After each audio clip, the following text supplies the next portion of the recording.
साथियों, एक जगह रहना, एकजुट रहना। अगर लाठी बजे तो लाठी पकड़ लेना, लेकिन लौट कर मत मारना। मैं आपसे आग्रह करती हूँ, लौट कर पुलिस वालों पर लाठी या पुलिस वालों पर वार मत करना।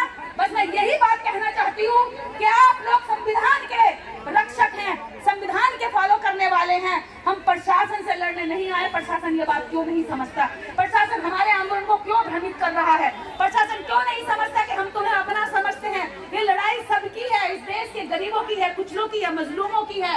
और वो मजलूम गरीब यहाँ बैठकर चीख कर कह रहे कि हमारी लड़ाई जैसे अंजाम तक पहुंचाइए। तो आप इसे रास्ते में बैरियर ना बने, आप बीच में ना आए। हमारी लड़ाई सीधी सरकार से है। हम हक मांग रहे हैं, भीख नहीं मांग रहे हैं। और ये अधिकार की लड़ाई आखिरी सांस तक लड़ी जाएगी। इसी के साथ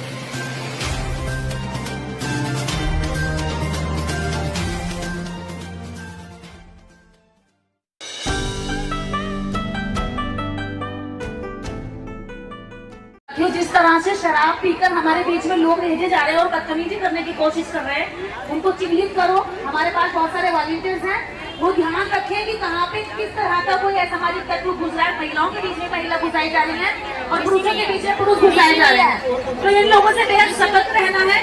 मैं प्रशासन से ये कहना चाहती हूँ कि इतने सारे हथकंडे आप हमें बदनाम करने के लिए, यहाँ से भगाने के लिए लगा रहे हो, इतना टाइम एनर्जी आप हम पर इस तरह गलत तरीके से लगाए हो। क्यों ना सही तरीके से थोड़ी मेहनत कर लो। आप सही तरीके से नहीं कह सकते क्योंकि आप डर रहे हो, पर आप हमें यहाँ इंसान भी नहीं समझ रहे हो कि हमारा पूरा दिन हो गया पसीना बहाते बहाते। यहाँ 50,000 लोगों ने अपना पसीना बहाया है, सुबह से 10 बार पसीना आके सूख गया है। क्या तुम लोगों के अंदर जरा भी दया शर्म नहीं बची है कि यहाँ पर इसको भ्रमित करने के लिए, बर्बाद करने के लिए, बदनाम करने के लिए और भगाने के लिए सारे शानदार दंड भेद अपनाए जा रहे हैं, लेकिन हमारी बात कराने के लिए कमिश्नर तक को नहीं बुलाया जा रहा है। अभी ये एमएलए भी आ जाएगा ना तो दुम हिलाते हुए पीछे पीछे फिरेंगे ये लोग, उसके एमपी आ जाएगा तो पीछे पीछे फिरेंगे उसकी जीवजूरी करते हुए। लेकिन एमपी एमएलए को वहां तक बिठाने के लिए, उनको पावर देने के लिए जो जनता वोट करती है, उसके लिए एक शब्द नहीं सुना जा रहा है। उसको यहाँ से भगाने के षड्यंत्र रचे जा रहे हैं। अभी कुछ देर पहले महिलाएं यहाँ पर दंगा करने की कोशिश करती हैं, अभी यहाँ पुरुष घुस के शराबी दंगा करने की कोशिश करते हैं। हमारी भूख, प्यास, परेशानी, तड़प क्या आप लोगों को दिखाई नहीं दे रही है? क्या ये सरकार इतनी निरंकुश हो गई है? क्या ये हिटलर से भी बड़ी हो गई है? क्या ये हमें ये साबित कर रही है कि तुम्हारा कुछ नहीं हो सकता, हम तुम्हारी कुछ नहीं सुनेंगे? क्या हमारे बच्चों की भूख प्यास इनकी नजर में कुछ नहीं है? क्या हमारी औरतों की तड़प और तक इनकी नजर में कुछ नहीं है? ये वही सरकारें हैं जो बाप, भैया, बेटा बना लेती हैं और बाप बना बना के तुम्हारे भैंसों के तबेलों में भी घुस जाती हैं और तुम्हारे पैर पकड़ लेती हैं। ये वही लोग हैं जो आज इन्हें हम दिखाई नहीं दे रहे हैं। हम सुबह से चिल्ला रहे हैं, सुबह से भूखे बैठे हैं सारे लोग, और ये एक तरह की 50,000 लोगों की भूख हड़ताल हुई है। घरों से सुबह से कुछ लोग खा के निकले और कुछ नहीं भी निकले हैं। दूर दराज दिल्ली तक से लोग भूखे चल के यहाँ तक पहुंचकर सुबह से 1 मिनट भी उनको आराम नहीं मिला है। और कोशिश कर रहा प्रशासन कि हमें भ्रमित कर दे, हमें भगा दे, परेशान कर दे। तो मैं वादा करती हूँ कि हम परेशान नहीं होंगे। तुम जितना परेशान कर रहे हो हम इतने ज्यादा मजबूत होकर चले जा रहे हैं, क्योंकि हम भी बाबा साहब डॉक्टर अम्बेडकर की संतान है, जिनके लिखित संविधान से तुम तनख्वाह खा रहे हो, अपने बच्चे पढ़ा रहे हो। हम पीछे नहीं हटेंगे। बाबा साहब अम्बेडकर नहीं हटा, बाबा साहब अम्बेडकर नहीं हटा, पेरियार नहीं हटा तुमसे, बुद्ध नहीं हटा, बदनाम नहीं हुआ, तो तुम उनकी संतानों को क्या बदनाम करोगे? हम तो वो लोग हैं जो वहाँ भी नंगे भूखे रहते हैं, गांव में भी हमारे सर पर अच्छी छतें नहीं है, हमारे घरों में अच्छा टाइल्स और पत्थर नहीं बिछा हुआ है, हमारे नलों में साफ सुथरा पानी नहीं है, हमारी सड़कों पे किसी भी तरह की साफ सफाई नहीं है, नालियां बनी हुई नहीं है। हम यहाँ भी अपना पसीना बहाने के लिए तैयार हैं। अगर तुम हमारी परीक्षा ही लेने के लिए तैयार हो तो हम सब परीक्षा देने के लिए तैयार है। क्या हम सब तैयार हैं? तैयार है। क्या हम सब इस परीक्षा के लिए तैयार हैं? तैयार है। हम बिल्कुल पीछे नहीं हटेंगे। मैं एक बहुत बड़ी कहानी के माध्यम से आपको त्याग की घटना बताती हूँ। इस भारत के अंदर त्रावणकोर, केरला, त्रावणकोर में एक ऐसा राज्य था, ऐसा कानून था जिसमें दलित महिलाओं को ऊपर का कपड़ा, ऊपर का तन ढकने के लिए टैक्स देना पड़ता था। जानती है टैक्स चुकाना पड़ता था। अगर दलित महिलाएं अपना स्तन ढकेंगी तो टैक्स चुकाएंगी, और अगर टैक्स नहीं चुकाएंगी तो नंगी रहेंगी। ये कानून था इस भारत के अंदर, ऐसा घटिया कानून था।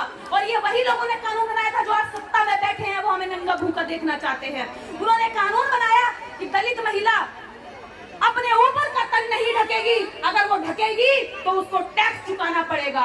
और टैक्स भी ऐसे नहीं, वजन के हिसाब से, साइज के हिसाब से हमारी माताओं बहनों को अपमानित कर करके टैक्स लिया जाता था। जिनके घर नहीं थे, रोजगार नहीं थे, भूखे थे, प्यासे थे, लकड़ियां पीन के अपना पेट भरते थे, वो कहां से टैक्स देते? तो मजबूरन हमारी औरतों को ऊपर का वस्त्र नहीं पहनना होता था, नंगा रहना पड़ता था, नग्न रहना पड़ता था और शर्म से नीचे सर झुकाकर चलना पड़ता था। सोचो, जब हमारा ये स्तन ही नहीं ढका होगा, हमारा अंग ढका नहीं होगा, तो क्या हम सर उठा कर चल सकते हैं? नहीं चल पाएंगे। हमें अपमानित किया गया, फिर भी हम जिंदा रहे। उसके बाद माता नंगेली, जिसके बारे में बताती हूँ आपकी असली देवी के बारे में, माता नंगेली ने कहा कि हे टैक्स के अधिकारियों, मैं तुम्हें टैक्स नहीं दूंगी, क्योंकि ये शरीर मेरा है तो इसका हुक्म भी मेरा चलेगा, तुम्हारा नहीं चलेगा। मैं टैक्स नहीं दूंगी और मैं कपड़े भी पहनूंगी। इस बगावत को देखकर वहां का राजा बौखला गया। और ये देश की सच्ची घटना बता रही हूँ, शायद प्रशासन ने भी नहीं पढ़ा होगा इतना गहरा इतिहास, वो भी जान ले कि हम कहां से परिश्रम करते हुए यहाँ तक पहुंचे हैं। जब माता नंगेली बोली कि तुम चाहे जो कर लो, मैं अपना तन ढक कर रहूंगी और मैं तुम्हें टैक्स भी नहीं दूंगी। जब ऐसा हुआ तो टैक्स अधिकारियों ने जाकर दबाव बनाया कि नंगेली, तुम इस तरह से नहीं रह सकती कपड़े ढककर, तुम राजा के कानून का उल्लंघन कर रही हो। तो माता नंगेली ने कहा कि जब तुम्हारी औरतें पूरा वस्त्र पहन सकती हैं, तो आखिर हम भी तो इंसान हैं, हम भी औरतें हैं, हम क्यों नहीं पहन सकती? माता नंगेली ने जोर देकर कहा कि हमारा शरीर हो, तुम हमें ढकने का अधिकार तक नहीं देते, तो ऐसी गंदी सरकार को मैं उखाड़ फेंकूंगी। मैं भले ही तुम्हें एक साथ नहीं हटा सकती, लेकिन मैं इसके लिए अपनी जान तक देने को तैयार हूँ। जब टैक्स अधिकारी नंगेली के घर गए तो नंगेली ने दरवाजा बंद किया, बोली कि मैं अभी तुम्हारा टैक्स ला रही हूँ, टैक्स भरूंगी। जानते हैं माता नंगेली ने क्या कुर्बानी दी? ये कान खोल के सुन लेना, कई हजार वर्षों का इतिहास जो दफन है, जिसकी चिंगारी आज तक आपको तक नहीं पहुंचने दी। माता नंगेली ने जानते क्या किया? माता नंगेली ने अपने दोनों स्तर काट के टैक्स अधिकारी के हाथ में रख दिए और कहा, जा, मैं वो शरीर का अंग ही नहीं रखती जिसका मेरा अधिकार ना हो। और टैक्स अधिकारी कांप उठा और रो पड़े, भाग गए और देख नहीं पाए। और इस तरफ में ज्यादा खून बहने की वजह से माता नंगेली की मौत हो गई। और माता नंगेली की जब मौत हुई तो जानते हैं, आप जैसी हजारों महिलाओं ने कपड़ा पहना और राजा से कहा, अगर दम है तेरे अंदर तो हमारे कपड़े उतार के दिखा, हम कपड़े पहन कर रहेंगे, नंगेली की कुर्बानी जाया नहीं जाने देंगे। तो माता बहनों, हम वहां से संघर्ष करते आ रहे हैं। फूलन का इतिहास आपको बहन बता चुकी है, सावित्रीबाई फूले का इतिहास आप तक पहुंच चुका है। हम वहां से संघर्ष करते आ रहे हैं। तानाशाही सरकारें ऐसे ही उकरती हैं। आज ये सरकार चाहती है कि हम जमीनों से नंगे भूखे रहें, हम मकानों से नंगे भूखे रहें, हमारे बच्चे पढ़ाई न करें, कटोरा लेकर बैठे रहें, और इनका बच्चा का से कंप्यूटर पढ़े और हमारा बच्चा का से कबूतर ही पढ़ता रहे, इनका बच्चा हाथ से हेलीकॉप्टर पढ़े और हमारा बच्चा हाथ से हल पढ़ता रहे और उल्लू बनाते रहे सदियों सदियों। ये अब नहीं चलेगा। ऐसी सरकार को भी हम उखाड़ के फेंकने का दम रखते हैं।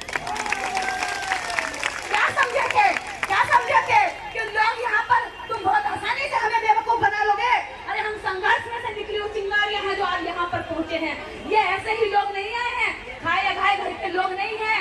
ये पूरा दिन खेतों में खटते हैं, पसीना बहाते हैं, भूखे भी रह लेते हैं। इनको तो भूख की बर्दाश्त है, लेकिन सोचा कि तुम्हारी कहाँ से आएगी इतनी फौज जो भूखी रहकर हमारी क्या कहते हैं तैनाती देगी। तो हमें इस देश के अंदर रहने का और अधिकार और सम्मान से जीने का भारतीय संविधान देता है, किसी का बाप या दादा नहीं देता है। और हम बाबा साहब डॉक्टर अम्बेडकर की संतानें ये साबित करके दिखाएंगे कि संविधान के अंदर रहकर ही हम अपने अधिकार लेंगे। चारों तरफ से पुलिस घेर रही है, कोशिश कर रही है कि किसी तरह से लोगों को छिन्न भिन्न किया जाए और जब कम रह जाएंगे तो लाठी बजा बजा के भगा दिया जाए। पुलिस का यही हथकंडा होता है। हम बहुत आंदोलन करते हैं और यही हम देखते हैं। हम दिल्ली से लेकर मुरादाबाद, उत्तर प्रदेश, अन्य कई राज्यों में आंदोलन करते हैं तो हम यही देखते हैं कि वहाँ वॉशरूम करने गए हुए लोगों से कहा कि जाओ कर आओ, और जब अंदर आने की बारी हुई तो उन्हें आने नहीं दिया, यानी आधे लोगों को भगा दिया। इधर गेट से जो लोग गए उन्हें अंदर नहीं आने दिया, जो उधर चले गए उन्हें अंदर नहीं आने दिया।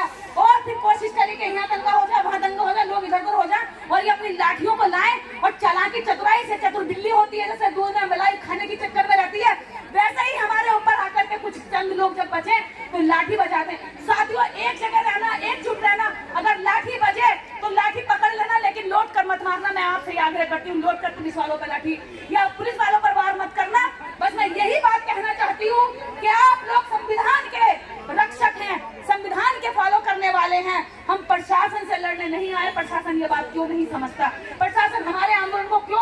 रहा है। प्रशासन क्यों नहीं समझता कि हम तुम्हें अपना समझते हैं? ये लड़ाई सबकी है, इस देश के गरीबों की है, कुचलों की है, मजलूमों की है।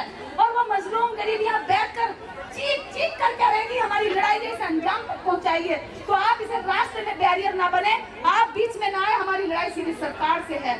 हम हक मांग रहे हैं, भीख नहीं मांग रहे हैं। और ये अधिकार की लड़ाई आखिरी सांस तक लड़ी जाएगी। इसी के साथ जय भीम। मैं एस के निराला जी को आमंत्रित करती हूँ।